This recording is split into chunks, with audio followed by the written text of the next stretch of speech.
नमस्कार दोस्तों, मैं हूं डॉक्टर रत्नानी और मैं भावनगर में as a psychiatrist and sexologist practice करता हूं। आज हम इस वीडियो में क्या मानसिक बीमारियां आनुवंशिक होती है, क्या माता या पिता दोनों को या दो में से किसी एक व्यक्ति को मानसिक बीमारी है तो आने वाली पीढ़ी में मानसिक बीमारियां होने की संभावना बढ़ती है या नहीं, और अगर बढ़ती है तो कितना प्रतिशत बढ़ती है, इस विषय पर आज हम चर्चा करेंगे। ये वीडियो रिकॉर्ड करने का मेरा एक पर्पस एक रियल स्टोरी है। कुछ समय पहले एक पेशेंट के साथ हुआ था। एक लड़की पेशेंट है, अभी शादी हुई है, कुछ 6 महीने के आसपास हुआ होगा और अभी मानसिक बीमारियों की ट्रीटमेंट शुरू है। उनके ससुराल वाले लोग आए थे मिलने के लिए मानसिक बीमारियों के बारे में जानकारी के हेतु, और बहुत ऑब्वियस है कि उनको काफी प्रश्न रहे होंगे जिनके हमने क्वेश्चन आंसर बहुत हुए। आधे घंटे से ज्यादा समय हमारी बातचीत हुई और मैंने जो भी केस से रिलेटेड बातचीत थी मैंने उनको जानकारी प्रोवाइड की। शायद उन दौरान उन लोगों ने कुछ ऐसे क्वेश्चंस पूछे होंगे कि क्या आने वाली पीढ़ी में मानसिक बीमारियां होने की संभावना कितनी रहती है। तो मैंने शायद कुछ ऐसा आंसर दिया होगा कि नॉर्मल माता पिता दोनों ही नॉर्मल है, फिर भी अगर आने वाली पीढ़ी में मानसिक बीमारी होने की संभावना कुछ तो रहती ही है। तो वो अगर माता या पिता दोनों में से किसी एक को मानसिक बीमारी है तो वो नॉर्मल माता पिता के बच्चे को मानसिक बीमारी होने की जितनी संभावना है उनमें हल्की सी मानसिक बीमारी होने की संभावना बढ़ती है, और ये एक वैलिड आंसर भी है। लेकिन अभी मुझे ये पता चला है कि वो ससुराल वाले लोग डिवोर्स की मांग कर रहे हैं, और उनका ये कारण है कि उनको ऐसा डर है कि आने वाली पीढ़ियों में भी मानसिक बीमारियां होगी, और डॉक्टर ने ऐसा बताया है कि अगर माता को मानसिक बीमारी है तो बच्चों को मानसिक बीमारियां होने की संभावना बढ़ती है। तो इस विषय में क्लैरिफिकेशन के हेतु ये मैं वीडियो बना रहा हूँ। आज हम डिटेल में बात करेंगे कि एक्चुअल में परिस्थिति क्या है, और एज ए सब्जेक्ट एक्सपर्ट मैं अपनी राय भी क्लियर करना चाहता हूँ कि इसमें साइंस क्या कहता है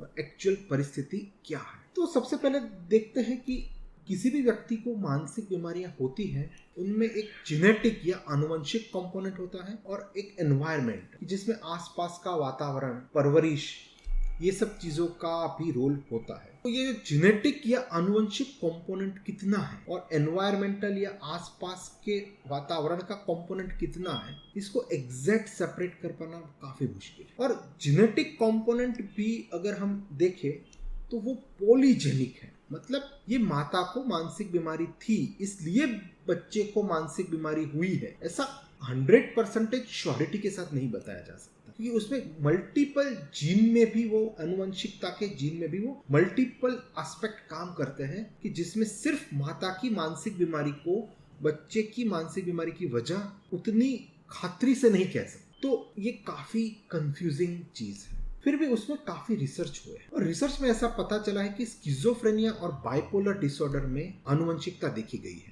अगर माता या पिता किसी भी एक को या दोनों को मानसिक बीमारी है तो उनके आने वाली पीढ़ी में मानसिक बीमारी होने की संभावना बढ़ती, जबकि डिप्रेशन, एंजाइटी डिसऑर्डर जैसी बीमारियां आमतौर पर बहुत कॉमन है। कुछ रिसर्च में तो ऐसा भी पाया गया है कि डिप्रेशन की बीमारियां 10% लोगों में देखी जाती है, कि जितने ह्यूमंस में 10% लोग जीवन में कभी न कभी डिप्रेशन की बीमारी से शिकार रहते हैं और उनको डिप्रेशन की ट्रीटमेंट की जरूरत रहती है। लेकिन ये डिप्रेशन और एंजाइटी डिसऑर्डर जैसी बीमारियों में उतना आनुवंशिकता का रोल या उतना आनुवंशिकता का कारण नहीं देखा गया है, लेकिन स्किज़ोफ्रेनिया और बाइपोलर डिसऑर्डर में आनुवंशिकता का कारण देखा गया है। अब स्किज़ोफ्रेनिया के ऊपर सबसे ज्यादा रिसर्च हुआ है, तो हम स्किज़ोफ्रेनिया की बात ही इस विषय में ज्यादा करेंगे कि अगर माता पिता दोनों नॉर्मल है और किसी को कोई मानसिक बीमारी नहीं है, फिर भी बच्चे में मानसिक बीमारी, स्किज़ोफ्रेनिया नाम की मानसिक बीमारी होने की संभावना 1% है। और अगर माता या पिता दोनों में से किसी एक व्यक्ति को स्किज़ोफ्रेनिया नाम की मानसिक बीमारी है तो ये संभावना बढ़कर 4 से 5% होती है। मतलब अगर माता या पिता दोनों में से एक व्यक्ति को मानसिक बीमारी है स्किज़ोफ्रेनिया नाम की, तो 4 से 5% संभावना ऐसी है कि उसके बच्चे को मानसिक बीमारी होगी स्किज़ोफ्रेनिया नाम की। लेकिन 95 to 96% संभावना ऐसी है कि वो बच्चे को कुछ बीमारी नहीं होगी, वो बच्चा एकदम नॉर्मल होगा। तो जो संभावना 1% थी अगर माता पिता दोनों नॉर्मल है तो वो बढ़कर 4 से 5% हुई है। फिर भी 95 to 96% संभावना ऐसी ही है कि बच्चा नॉर्मल होगा, उसको कोई मानसिक बीमारी नहीं होगी। और दूसरी मानसिक बीमारियां जैसे डिप्रेशन है और एंजाइटी डिसऑर्डर में तो उतना आनुवंशिकता का रोल उतना पाया ही नहीं गया है। तो ये 2-3% मानसिक बीमारियां होने की संभावना बढ़ती है, उसको हम थियोरेटिकल प्रोबेबिलिटी या थियोरेटिकल रिस्क बढ़ना भी कह सकते हैं कि उतना व्यवहार में आइडेंटिफाई करना काफी बार मुश्किल होता है। इसी स्टोरी का अगर हम दूसरा एस्पेक्ट देखें कि किसी भी चीज का नशे की लत होना, तंबाकू है, दारू है, सिगरेट है, गांजा है, चरस है, ओपियम है, या वो कोई ड्रग्स का एडिक्शन है, किसी भी नशे की लत को भी एक मानसिक बीमारी कहते हैं। अगर आपको तंबाकू का सेवन करते हैं और सिगरेट का सेवन करते हैं और नियमित करते हैं तो आप मानसिक रूप से बीमार हैं। आपको शायद सरप्राइजिंग लगेगा, लेकिन ये सच है। साइंस यही कहती है कि नशे की बीमारी को एक मानसिक बीमारी ही मानते हैं। एक रिसर्च के मुताबिक 28 से 30% इंडियन लोगों में तंबाकू का एडिक्शन या तंबाकू का सेवन की हैबिट पाई गई है। पुरुषों में ये परसेंटेज काफी ज्यादा होगा, महिलाओं में कम होगा। और नशे की हैबिट का इनहेरिटेंस रिस्क 50 to 60% है।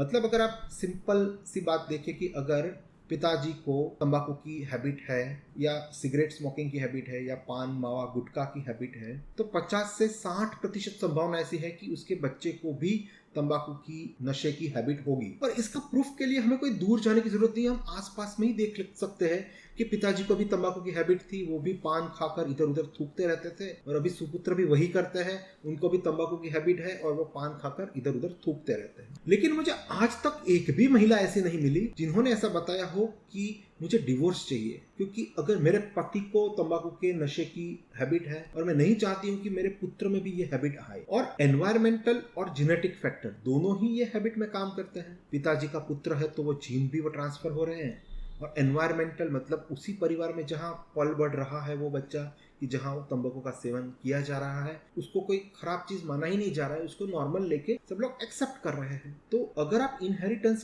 की चिंता कर रहे हैं तो आपको तंबाकू का सेवन छोड़ना चाहिए, क्योंकि उनमें आने वाली पीढ़ी में तंबाकू का सेवन या नशे की आदत आने की संभावना बहुत ज्यादा है, 50 to 60% है। जबकि स्किज़ोफ्रेनिया जैसी मानसिक बीमारी में वो 4 से 5% ही है। उनमें 95 to 96% संभावना ऐसी है कि वो बच्चा नॉर्मल होगा, उसे कोई मानसिक बीमारी नहीं होगी। और अगर मेरा पर्सनल ओपिनियन इस विषय में मैं दूं तो या शादी या डिवोर्स जैसे मामलों में पति पत्नी की अंडरस्टैंडिंग, दोनों की एक दूसरे के साथ कैसी बन रही है, दोनों एक दूसरे के साथ कितना समझ पा रहे हैं, उसको ज्यादा महत्व देना चाहिए, ना कि भावी पीढ़ी में होने वाली मानसिक बीमारियों की थ्योरेटिकल प्रोबेबिलिटी या थ्योरेटिकल संभावना को ज्यादा महत्व देना चाहिए। और भारत के कानून को भी अगर देखें तो अगर किसी भी व्यक्ति को मानसिक बीमारी है, उनको भी वो डिवोर्स का कारण नहीं मानते हैं। वो मानसिक बीमारी की वजह से वो शादीशुदा जीवन बिताने के लिए सक्षम नहीं है। अगर उतनी मानसिक बीमारी है तो ही उसको डिवोर्स का कारण माना जाता है।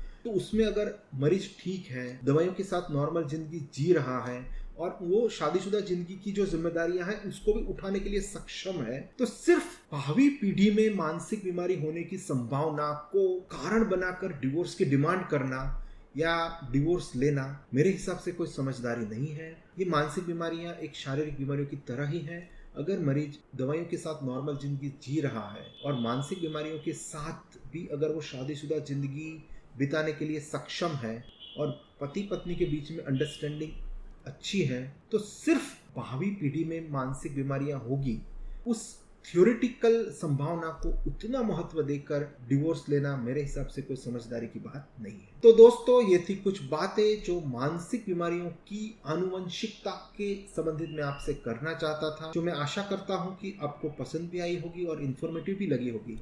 आप ऐसे ही इन्फॉर्मेटिव वीडियोस रेगुलरली पाने के लिए doctor I.J. Ratnani, psychiatrist and sexologist YouTube channel को सब्सक्राइब कीजिए और बेल आइकॉन पर क्लिक कीजिए ताकि नया इन्फॉर्मेटिव वीडियो अपलोड होते ही आपको नोटिफिकेशन मिल जाए। Thank you. जय हिंद।